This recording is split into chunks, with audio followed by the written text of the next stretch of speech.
संसद में नोटबंदी पर चल रहा सियासी संग्राम थमा है, रुका नहीं। सरकार ने सदन को ये भरोसा दिलाया है कि जिस दौरान नोटबंदी पर चर्चा होगी, प्रधानमंत्री सदन में मौजूद रहेंगे। राज्यसभा में प्रधानमंत्री की मौजूदगी के साथ ही नोटबंदी पर चर्चा आगे बढ़ी।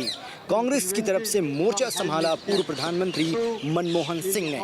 मनमोहन सिंह ने इस स्कीम को लूट बताया और कहा कि अब तक इस स्कीम से 50 से 60 लोगों की जानें जा चुकी हैं।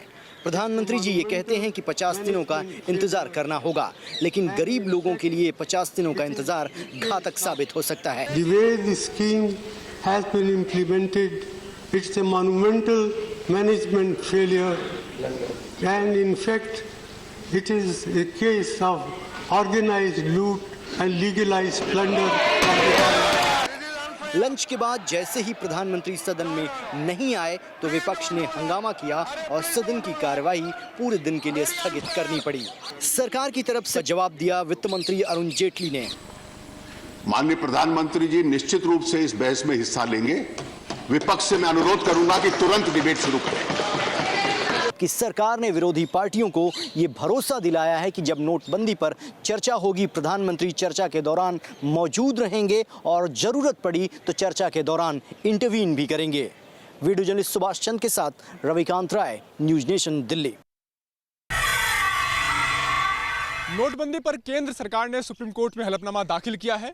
सरकार ने हलफनामे में बताया है कि पिछले 70 सालों में जमा किए गए ब्लैक मनी को खत्म करने के लिए ये कदम उठाया गया है। सुप्रीम कोर्ट में दाखिल हलफनामे में सरकार ने कहा है कि दुनिया में जीडीपी का महज 4% कैश ट्रांजैक्शन होता है, लेकिन हमारे देश में ये जीडीपी का 12% है।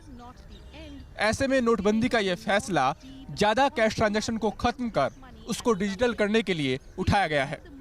सरकार ने इस कदम से 70 साल के ब्लैक मनी के बोझ को खत्म करने का प्रयास किया है। सरकार ने हलफनामे में दोहराया है कि आरबीआई एक्ट के तहत सरकार को करेंसी नोट का लीगल टेंडर हटाने का अधिकार है और कुछ सेवाओं में पुरानी करेंसी को छूट देने का भी अधिकार है। सरकार ने कोर्ट को आश्वस्त किया है कि सरकार हर हालात पर नजर रखे हुए है और समय समय पर स्थिति का आकलन करते हुए लोगों को राहत दी जा रही है। सरकार ने इस हलफनामे के जरिए अदालत को बताया है कि आखिर लोगों की मुश्किलें कम करने के लिए सरकार क्या कुछ कदम उठा रही है।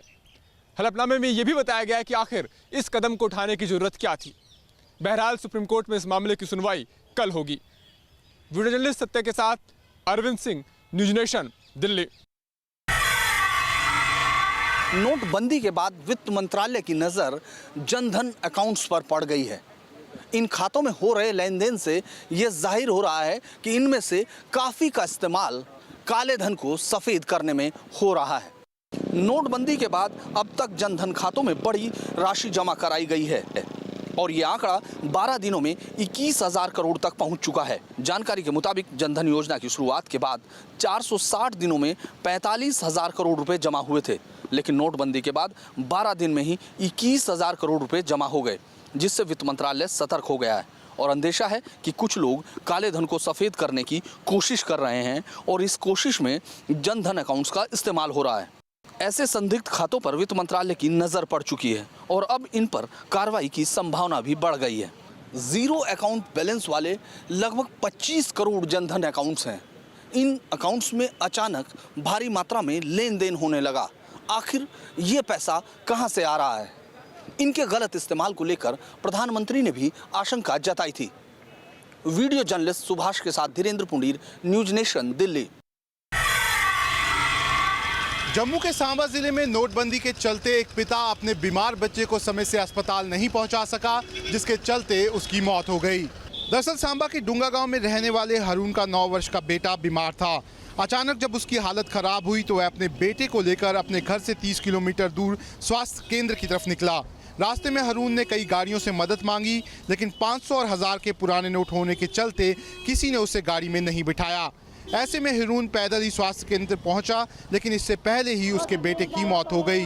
हरून के मुताबिक उसके पास 29,000 रुपये थे, लेकिन 2 बैंक्स में जाने के बावजूद समय पर उसके पैसे नहीं बदले गए। अगर जम्मू कश्मीर की बात करें तो यहाँ पर ज़्यादातर गांव पहाड़ी इलाकों में हैं, जिसके चलते दूर दराज के लोगों को भारी दिक्कतों का सामना करना पड़ रहा है। वीडियो जर्नलिस्ट एजाज अहमद के साथ Shahnawaz Khan, News Nation, Jammu. Cricketer Yuvraj Singh पहुंचे संसद भवन। अपनी शादी का कार्ड प्रधानमंत्री नरेंद्र मोदी को देने के लिए युवराज अपनी मां शबनम सिंह के साथ संसद भवन पहुंचे। युवराज की शादी 30 नवंबर को होगी। भारतीय टीम के स्टार खिलाड़ी युवराज सिंह इसी महीने 30 नवंबर को अपनी मंगेतर हेजल कीच के साथ विवाह के बंधन में बंध जाएंगे। युवराज सिंह अपनी शादी का निमंत्रण देने के लिए अपनी मां शबनम सिंह के साथ प्रधानमंत्री नरेंद्र मोदी से मिलने संसद भवन पहुंचे। युवराज और हेजल की शादी के लिए स्पेशल कार्ड बनवाए गए हैं। युवराज की शादी का कार्ड क्रिकेट से ही इंस्पायर है। युवराज की शाही शादी में क्रिकेट जगत, राजनीति से और फिल्म जगत से बड़ी हस्तियों के आने की उम्मीद है। 30 नवंबर को युवराज चंडीगढ़ में पंजाबी रीति रिवाज के साथ शादी करेंगे, जबकि 2 दिसंबर को गोवा में उनकी शादी हिंदू रीति रिवाज के साथ होगी।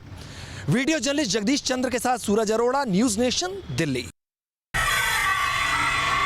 प्रधानमंत्री नरेंद्र मोदी द्वारा शिलान्यास किए गए मेरठ एक्सप्रेसवे पर 1 साल तक काम शुरू न करवाना राष्ट्रीय राजमार्ग प्राधिकरण अध्यक्ष राघव चंद्रा को भारी पड़ गया। सूत्रों की माने तो दिल्ली मेरठ एक्सप्रेसवे में प्रधानमंत्री को कुछ तथ्यों के बारे में अंधेरे में रखा गया था, इसलिए उन्होंने बीते 31 दिसंबर को ही शिलान्यास कर दिया था। लेकिन अब 1 साल बीतने वाले हैं और इस प्रोजेक्ट पर अभी काम शुरू होना तो दूर, पूरी परियोजना के लिए ठेका भी नहीं दिया गया है। जानकारी के मुताबिक पहले भाग में सराय खाले खां से दिल्ली यूपी बॉर्डर गाजीपुर तक 8.7 किलोमीटर के 14 लेन, तो वहीं दूसरे भाग में यूपी गेट से डासना तक 14 लेन, तो वहीं तीसरे भाग में डासना से हापुड़ तक 6 लेन और चौथे भाग के अंतर्गत डासना से मेरठ तक ग्रीन फील्ड अलाइनमेंट के साथ 6 लेन के एक्सप्रेसवे का निर्माण होना था, लेकिन उस पर अभी तक काम शुरू नहीं हो पाया है।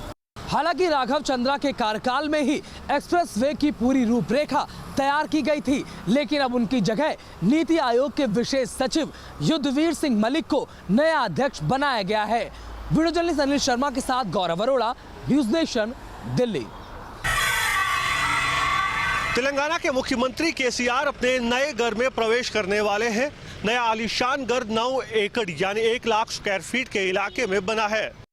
केसीआर के नए घर को बड़े वास्तुकार से सलाह मशवरे के बाद बनाया गया है। यह इतना आलीशान है कि कुछ वरिष्ठ अधिकारियों के लिए भी घर बने हैं। एक बहुत बड़ा कॉन्फ्रेंस हॉल है, एक मिनी सचिवालय भी है जिसमें कुछ सरकारी विभागों के ऑफिस भी हैं। घर के भीतर 300 कारों की पार्किंग का इंतजाम है, तो साथ ही घर में एक थिएटर भी बनाया गया है जिसमें 250 लोग बैठ सकेंगे। सबसे खास बात तो यह है कि घर में खिड़कियों के सभी शीशे बुलेट प्रूफ हैं। इस घर को बनाने की कुल लागत है 50 करोड़ रुपए। तेलंगाना के सीएम केसीआर को पहले ही जेड सिक्योरिटी मिली हुई है और वो माइन प्रूफ कारों में चलते हैं। केसीआर हैदराबाद से करीब 60 किलोमीटर दूर बने एक फार्म हाउस के भी मालिक है। वीडियो जर्नलिस्ट के साथ यासर मुश्ताक, न्यूज नेशन।